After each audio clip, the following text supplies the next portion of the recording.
A question was raised by Harsha, our one of the members in the group, that on one hand, it's been said that without the wish of Krishna, not even a leaf moves. And on the other hand, I had said that all the fights among humans are because of the ego. It is not a natural creation. Only the fights which are happening between, that seem to be happening between interactions of lower forms like animals are nature's creations.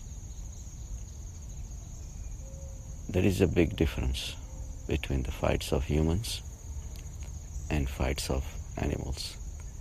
Animals are in a natural state. They do not have ego.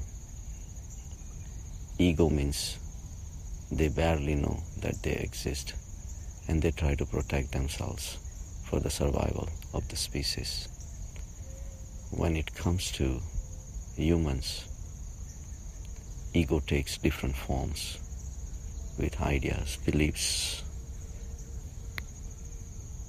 words, language. All these are being utilized to express the ego. A stone does not know that it exists, and it still does. With human being, it's a different story. Humans know that they exist. But the spiritual journey goes further. It takes you from realization that you do exist to the point of realizing who they really are. When you say, I have ego, you have identifications of the body and even the mind, but never going beyond that to the realm of consciousness and realizing that you are nothing but Krishna consciousness. So spiritual journey is an advancement over and above what nature has given us. Meditation is not necessary for survival. Meditation is not necessary for day-to-day activities either. Life can finish without ever stepping into meditation. Meditation is something that has been discovered by people like Buddha, Mahavir, and following that path brings you the salvation. So it was in a way found out by the intense efforts. But it's also been found out that the consciousness is universal. And now, after thousands of years, science is agreeing with that. So in reality, on a day-to-day life, the question comes in that if interactions do take place between humans, how come it's not part of the Krishna consciousness and Krishna's will that fight is happening? In that case, man gives up his doership and puts all the burden on the shoulder of Krishna. We are making a khichdi here. We are mixing up the two paths. There is a path of meditation and there is a path of devotion.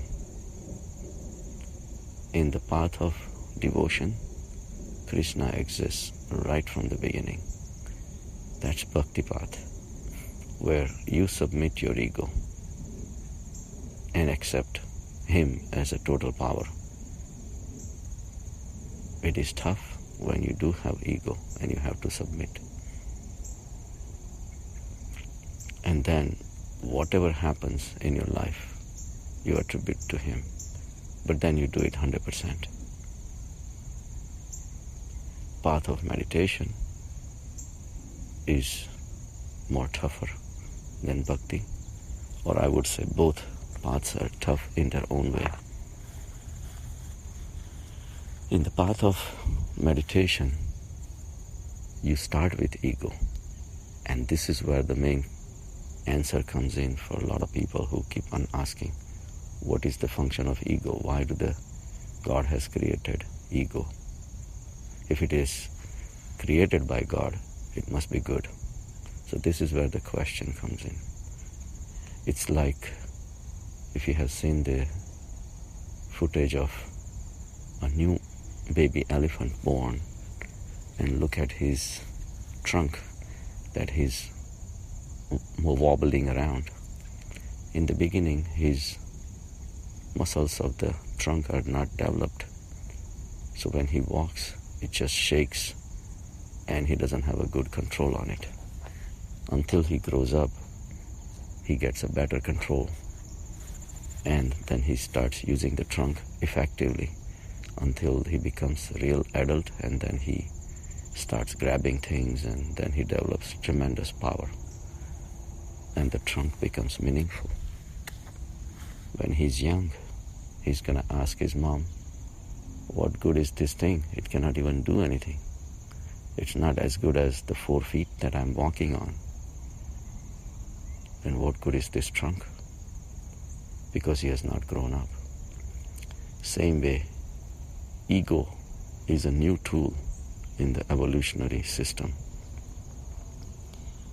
Animals do exist, and they know about their existence, and they try to protect them. That was the natural phenomenon so that species can survive. But humans also have a capacity to know that they are not the body, they are not the mind. So on the path of meditation, ego is very helpful. Ego is the starting point. Ego is the awareness. With the help of ego, you can identify that what you are surrounded by. What do you have? You have the mind, you have the body, you have the relatives. It makes you think, analyze, and be aware of the life situations. And then little by little, it helps you go within and then realize that you exist. And believe me, the ego goes beyond the mind also in a very subtle way, because when you go into the samadhi state, your ego exists to some extent, and that is called asmita. It's the knowledge of existence. Asmi means I am. So when you go beyond the body identification and even the mind identification, you will realize that you still exist. But at that point, your ego has still not disappeared. Ego is a tough nut to crack. So, when you go deeper into the meditation state, you will realize that your mind is gone, your body is gone, but you still exist. That awareness of existence is still the last traces of ego. And when even that drops, because your ego is your identification with something. So even your identification with something, meaning your existence, is also in a very subtle way a trace of ego left. And then you start traveling further and you merge with the consciousness. I disappears. Asmita disappears. And then you realize that the only thing left is the consciousness. The path of meditation is different. Path of bhakti is different. On the path of meditation, Krishna does not come in a picture anywhere. It's only you. Path of Mahavir was a path of hard work. And that's why his paddhati, his method was called Shraman Paddhati, where hard work, you have to work hard. Shram is hard work to reach to your Atma level. And Mahavir never talks about God. For Mahavir, Krishna never existed. He went inside and he found the infinite nature of Atma. He is saying Atma is Paramatma. The infinite nature of Atma itself is a proof that it is Paramatma. And he has a picture of infinite Atmas, infinite gods. And he says that every person is a god. It's a question of realization. So, we cannot mix two paths together. People going on the path of meditation, when they find it hard, they will blame it on Krishna. Oh, yes, after all, it's all done by Krishna, so why do I have to worry about it? Path of meditation is very hard. The ego that you've been carrying with you for multiple lives has to be transcended. It's literally a death of ego. And when that happens, the joy, the bliss of infiniteness comes. But that's an end product of your hard work. With bhakti, you have to accept Krishna right from the beginning and devote everything to him, whether if there is a feast in the life or famine in the life. If you get millions of dollars or you remain poor, you do not complain. You accept everything that is done by him and without making any efforts on your side. Efforts meaning you live your life but devote everything to Krishna. So even when you do work, your eyes are on the work rather than on the fruits of the actions. So two paths are totally different. Even Bhakti Marg is not easy. So mixing the two paths is dangerous for the sadhaks. Now the question is, which path to choose? The path needs to be chosen properly so that you can stay on that path and give 100% of what you have. If you are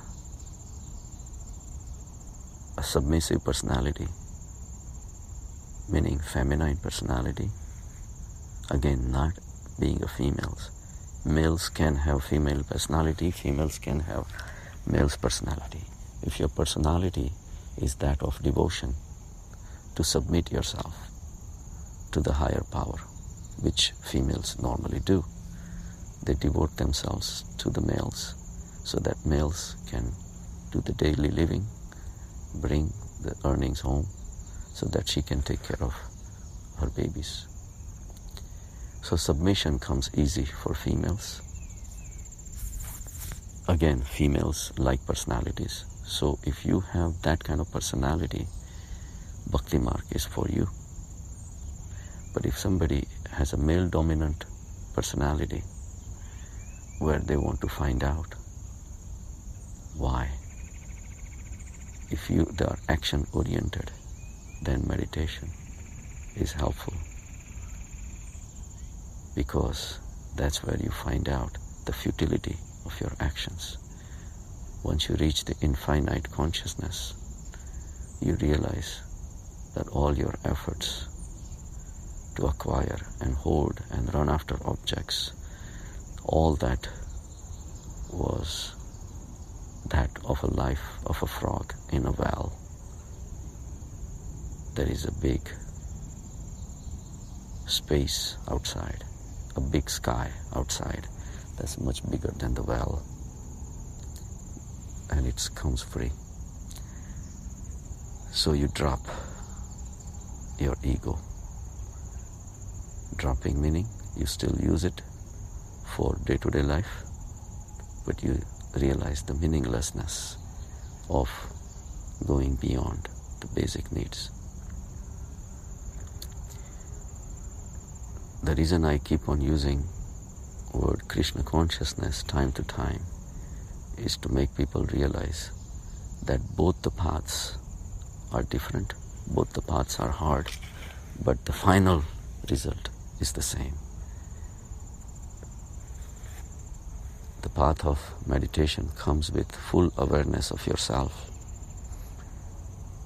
and ends with nothingness. With bhakti, the existence of Krishna is accepted 100% and making him the most powerful tattva in the world, over and beyond everything that you see moving, unmoving, living, unliving, everything. So you are already starting with fullness in your heart. With meditation you end up in shunyata, means nothing is left. And with bhakti you are full all the time. And ultimately you merge with infinite consciousness. The infinite word gives you a glimpse of largeness in size. So shunyata, with meditation, you end up with nothingness, shunyata. But only shunya can be purna. So shunyata and purnata are two sides of a coin. Same coin. Whether you're coming with a devotional mind, then you see the fullness. If you come with a meditation path of sadhana, then ego drops and you feel shunya. But both are two different descriptions of two different personalities of people, where they come from. God accepts everybody from everywhere. Again, I use the God only because we have no capacity to describe this infinite existence. So in a conventional word, we call it God. There is nothing like God, but there is something like consciousness, which is Chetana Tattva, is the full Chaitanya that is dancing around, operating this world. I use the word Krishna consciousness in a positive way, that it exists only because it's my experience. Once you experience the consciousness, whatever name you give, it really doesn't matter. So different paths are suggested even by Krishna. In the Gita there is a slok, and it says, Shreyo hi dhyanam, Shreyo hi gnanam abhyasat. Abhyas is a repetitive practice. For example, people doing rituals religiously and methodically towards the end of life. But Krishna is saying, Shreyo hi gnanam abhyasat. Instead of just doing repetitive work, try to understand what it is. Try to analyze what's going on. That is Gnan that he uses in a traditional way. So he says, Shreyo hi gnanam abhyasat dhyanat gnanam vishishyate. He's saying dhyan, meditation, is more important than just knowledge of what you're doing. So he starts with making you aware of your repetitive practices, which people do all over the world. All the rituals are done in unconsciousness without anybody asking why they're doing it. So he says, ask yourself why you're doing it. And not just abhyas, your repetitive day-to-day life activities that you do. A cigarette smoker smokes. He doesn't even know half of the times he's doing it. He has abhyas of it. So he feels comfortable in that world that he does not want to give. He never asks how stupid it is to pick up something, light it up, and inhale in and out. One of the most useless activity that anyone can do, despite knowing that it can cause harm. But the knowing that it can cause the harm and then analyzing your action is the Gnan. Start putting some attention to the activity that you're doing. So abhyas is going on the same path to your work that you don't even worry about paying attention to. So because it has become abhyas. People go back to drinking alcohol because they know that it will make them mellow and remove the stresses of life. So they keep doing it again and again. Everybody asks the same brand of beer, same brand of wine, same brand of clothes. That's how all these franchises open up, because they know go into Subway and they're going to get the same sandwich that they're used to. So all these concepts, the proliferating world, is based on abhyas. People like abhyas, repetitive things, rather than experimenting something new. So the whole world is going on the route of abhyas, which is totally unconscious act, where nobody asks why they're doing it. So abhyas is one of the worst and the lowest form of existence. It's almost like animals. They keep on eating the same grass whole life without any question, without asking any question. So Krishna says, Shreyo hi Gnanam abhyasat. Ask yourself, why are you doing this? But he says, Dhyanat Gnanam Vishishyate. Instead of just knowledge about it, pay attention to it. Dhyan. Go into dhyan and find out what is the rationale behind my actions that I'm doing, where my mind is being utilized, where my ideas are being acted upon, where my thoughts are, all this analysis is dhyan, where you are becoming aware of your mind. So he says, Shreyo hi Gnanam abhyasat dhyanat Gnanam Vishishyate. But then he goes further. Dhyanat karma phal tyagas. Because he says that once you acquire and become an expert in dhyan, and you realize the almighty consciousness within, you still have to act in the world. But how would you act? Karma phal tyagas. Do the work and devote everything to me. But after realizing the consciousness, after realizing who you really are, knowledge of the self, of your Chaitanya nature is the final outcome of the dhyan.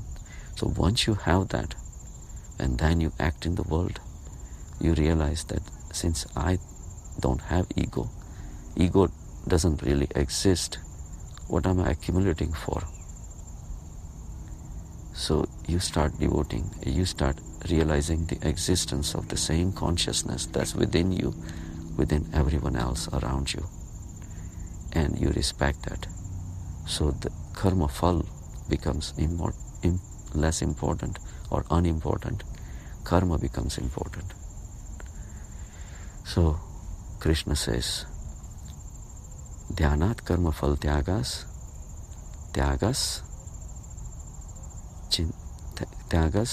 shanti anantamam. Then you have permanent peace, because ultimately it's the tyag, devotion to me, that takes you everywhere. that takes you to the highest state of your existence in the world. So when he says me, means not Krishna body, not Krishna Gopal, not Krishna, those are all imaginary figures. He means the Krishna consciousness that you have realized within through the path of meditation. So even Krishna is not recommending only bhakti, but since it is the most popular way of knowing Krishna, Bhakti Marg has been talked about.